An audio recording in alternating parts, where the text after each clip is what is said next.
All right. I'm going to ask the panelists one question, and then I will go through some of the questions that you all have written.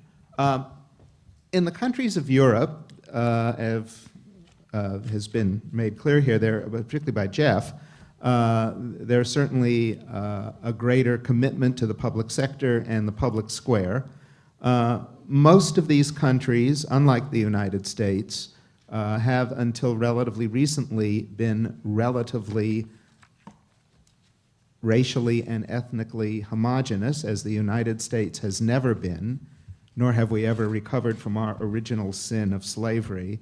And there's certainly, I think, a persuasive argument to be made that the relatively constricted domain of the public square in the United States and the smaller size of the public sector and of the role of government relates to the racism that is part of much of American life and which has, as Mary Kay pointed out, been responsible for excluding whole groups, massive groups of people from some of the basic rights and benefits that other Americans have experienced.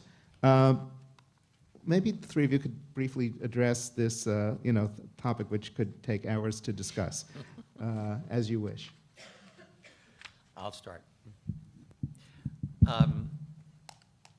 There's a paradox here. The United States has had the stain of racism since the beginning, and yet at the same time, the United States, as an immigrant society, at least for those immigrants who came here voluntarily, has been somewhat more open at including and assimilating immigrants, whereas Europe, social democratic Europe, has had a tremendous difficulty welcoming immigrants, with the result that the refugees and the other immigration, the other increases in immigrant populations that have occurred in Europe in the past 15 or 20 years have been lethal for the European welfare state. Because if you're spending 50% of GDP and you're paying 50% in taxes, and taxes actually in Europe are relatively flat, it's fine if the benefits are going to people like you. It's rather like high property taxes in a homogeneous white suburb. It's almost like a private school, so you don't mind paying the high taxes. But when the taxes are going to support somebody else's kid, it's a tougher sell politically. And Europe has had terrible difficulty dealing with this. Now, European social democracy, and I could talk for hours on this, I'm sure you could too, Harold, is under assault for a number of reasons. One of which is that European social democracy got in bed with the austerity mongers to the point where social democrats have lost their legitimacy as champions of ordinary working people, and social democratic parties are shrinking all over Europe. But they're also in difficulty because Europe has tremendous problems dealing with the absorption question and the interaction between that and the welfare state. That said, Europe still has a stronger welfare state than we do, because the welfare state in Europe reached critical mass, where almost everybody values the universal health insurance, the deeply subsidized pre-K and child care, and so on. And even the right doesn't attack that. What the right attacks is the fact that allegedly immigrants get too big a piece of the pie. So we have our problems with diversity. They have their problems with diversity. I think in both cases, it's harmful to the welfare state, because if you think about American racism, one of the consequences of American racism is that a big chunk of the working class, namely African Americans, historically didn't vote. And if you have a big chunk of the working class not voting, by definition, that pushes politics to the right. I think I'd like to wait and see what's going to happen in Europe. Europe has solved a lot of problems that were quite difficult. I don't see the American small, let me begin with this. The small social safety net in America, I don't think is entirely a function of racism. I think I do believe we've had a national character of individualism. I don't think that's a mythology. I think it's a consequence of economic opportunity, a small population compared to our resources. So I think we've had a strong tradition that favors small government. I don't think that's a new. Has emerged anew. I think the race issue adds enormously to that. I think the social policies of Johnson, he himself knew, were going to explode because of racial issues. But I think the origins of the small safety net are not necessarily racist. The ongoing small safety net may well be. But I guess I sit back and I'm not that pessimistic that it's race that's going to undermine the small safety net. And I don't think the austerity economics are a consequence of the race issue. I think it's a consequence of not wanting to be taxed a lot in a time of relative economic difficult times. The people, America turned conservative when the middle class were not earning more money. And I think that still is the main issue. I wanted to tell two stories to respond. One is that the fast food workers movement in the U.S. has been inspired by what European workers have been able to achieve in certain parts of Europe and Australia. Denmark workers have $21 an hour in fast food restaurants, paid time off, retirement, et cetera. Australia, $19 an hour through a national agreement that McDonald's drove in those two countries to settle things. So we believe they can do the same thing in the U.S. And workers of color, who are the majority of the fast food workforce in this country, 1 million, get into conversations globally. We've had 2 global meetings of fast food workers, and the conversation about race is raised by our worker leaders in the fast food workers movement in the US, and asking if there are any people of color doing fast food jobs in Denmark or Australia, because everybody that comes from those 2 places are white, which has brought a whole conversation into the work that we're doing in the care sector, because in both Denmark and Australia, the places where immigrants who are primarily of color are doing work is in home care and child care.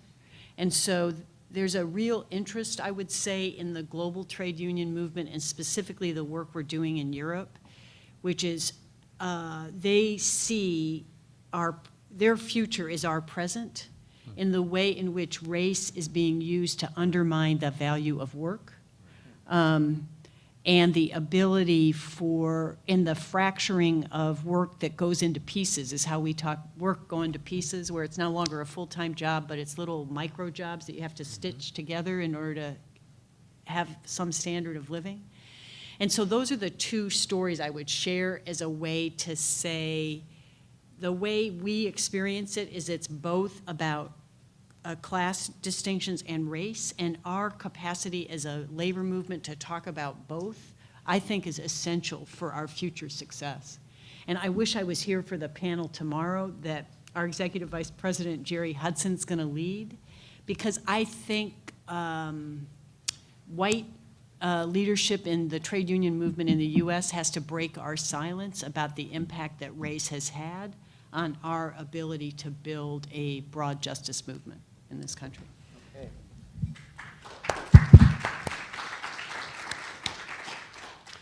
And because you were so eloquent, the first question goes to you, Mary Quay, and it says SEIU is pouring millions into the fight for 15. Then it says hooray, exclamation point, and doing other kinds of organizing of low-wage workers. There's another hooray. But how will labor as organizations be sustained if these workers get a raise with the union's help, but aren't actually able to form unions themselves? Which raises sort of the more theoretical question of, is all of this activity and is alt labor sustainable absent regular labor, and how do you grow regular labor? I mean, you've succeeded clearly in getting the minimum wage raised in lots of cities and in some states, but what's the end game of this strategy?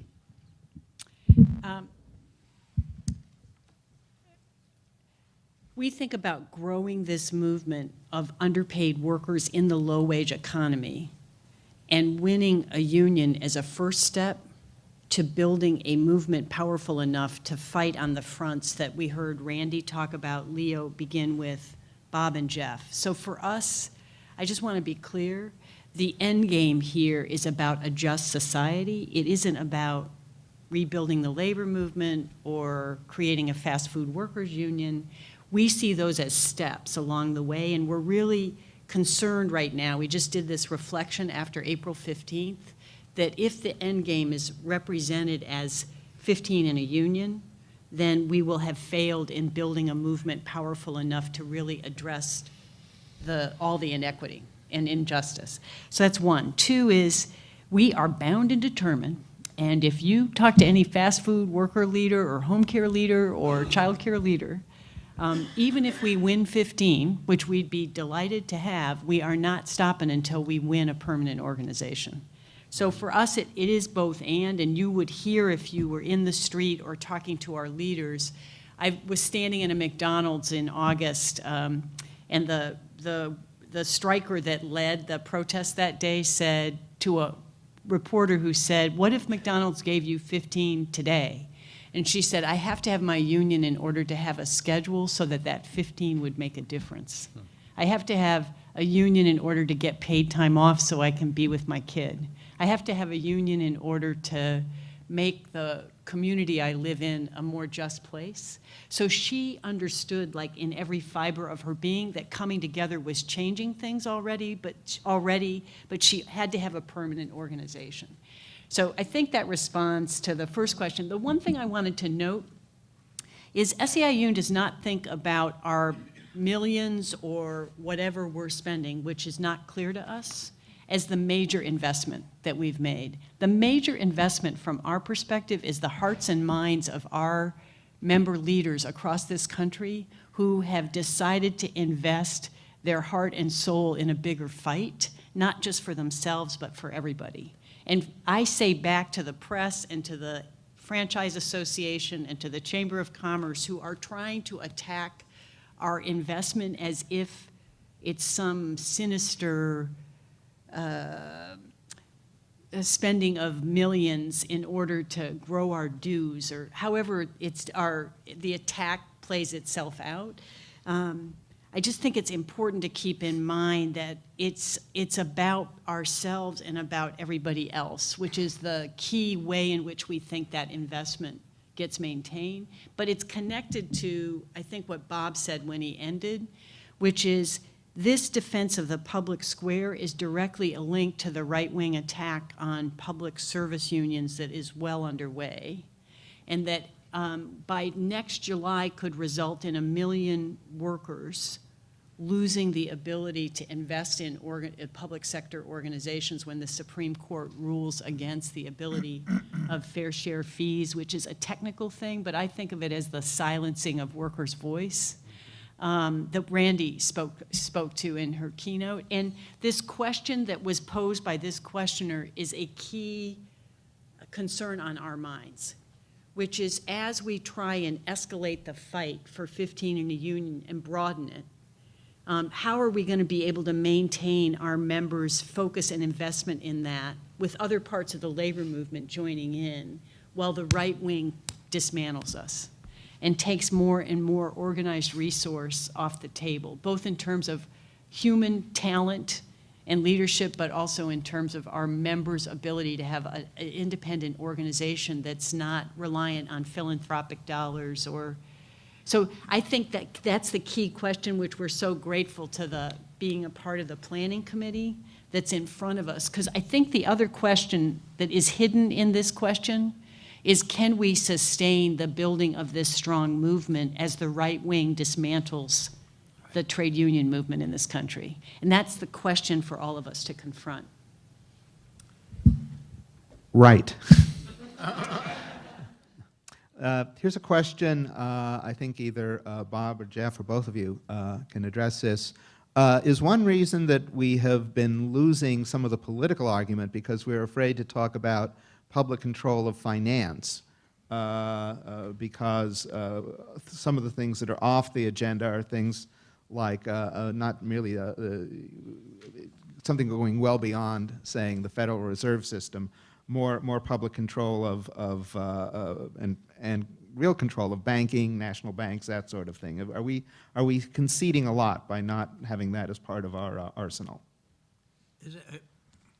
Well, I'll go first and very quickly. I think it is part of the progressive left-wing arsenal. I think we were all upset about financial deregulation over these years, quite upset about, in particular, we've had two Democratic presidents since LBJ, and both of them favored, that is Carter and Clinton, both of them favored deregulation.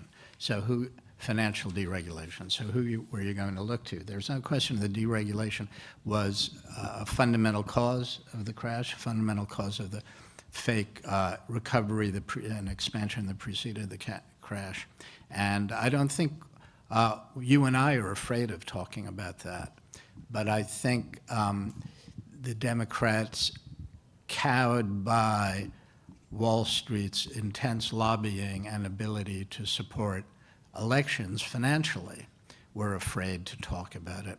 And then you had certain ideologues who were given their free rein, like Alan Greenspan, who Clinton couldn't go, and Rubin and Summers couldn't go further out of their way to try and appease and make friends of. They were so proud they were friends, and Rubin had breakfast every week with Greenspan, like Greenspan actually knew something. And, you know, there were lots of people who knew better. And so they were the people who were afraid to talk about it, not you and I. Yeah, I mean, I completely agree with where I think the questioner is going, namely, in the aftermath of the crash of 2007, 2008, the administration was not nearly radical enough. If you go back to the highly regulated era, savings and loan associations were almost public utilities. And I was doing some comparative work on different national pension systems. So the Canadian pension system is a partly funded system. That is, there are reserves that are invested by a public body made up of civil servants, you know, who don't make $20 million a year. And guess what? They match the rate of return that a lot of the Wall Street wise guys get because they invest in index funds or they invest in a diversified portfolio. And a trained monkey with a dartboard could match the rate of return that a lot of well-paid financial moguls get with a lot fewer conflicts of interest. So this was a moment when the stars were in alignment for a radical reining in of finance, and the new Democratic president flinched. And what made Elizabeth Warren so interesting in this regard was that she had been a professor of bankruptcy law. And if you think about what a bankruptcy is, a company goes bust, and the job of the bankruptcy judge is to sift through the ashes, see what kinds of assets can be salvaged, and preside over a restructuring where the shareholders in the old enterprise lose much of their money and the executives in the enterprise lose their jobs. That's precisely what did not happen in the bailouts of 2008 and 2009. All of the Wall Street guys who brought us this catastrophe kept their jobs. And that was the main source of argument between Warren, who was then heading the Congressional Oversight Panel, and Geithner and Bernanke and Summers et al. There's a quote, a very sad quote that I like to invoke by the British historian A.J.P. Taylor, who was writing about the nationalist democratic revolutions that broke out in Central Europe in 1848. And he said it was a turning point of history, but history didn't turn. And you could say the same thing of 2008, and now it's our job to make sure that history does turn. Well, Bob, Obama did support Warren's Consumer Product Safety Commission, I think, which I think was the most important piece of the legislation. He may have supported it, could have supported it maybe more strongly, but I too believe Dodd-Frank is not strong enough. But it wasn't. Of course, all of that letting the bankers go was done under the Bush administration. I agree that Obama could have done something once he took office, but We have an actual debate here. Obama gets elected in November of '08, takes office in '09. All during '09, the special facilities that the Treasury and the Fed are inventing are designed to prop up the big banks and prevent the shareholders and the bondholders from losing, or the executives from losing their job. And Dodd-Frank was the rare case of a bill that came out of Treasury relatively weak and got somewhat stronger on the floor of the House and the Senate over the objections or over the passive resistance of Geithner and Summers. So, yeah, he supported the Consumer Financial Protection Bureau, didn't appoint Warren to head it, which was the best thing he did because she ran for the Senate instead. So I think he could have done I mean, for starters, he could have appointed Sheila Bair Secretary of the Treasury rather than Tim Geithner. Don't get me started. Well, I think the two of you are going to have to take it outside. And the reason I say that is because Leo has reminded me we have to stop at 6, and it is 6:01 on my watch, which may be a little fast, but not faster than 1 minute. So I want to thank these three terrific panelists for getting us to a great start.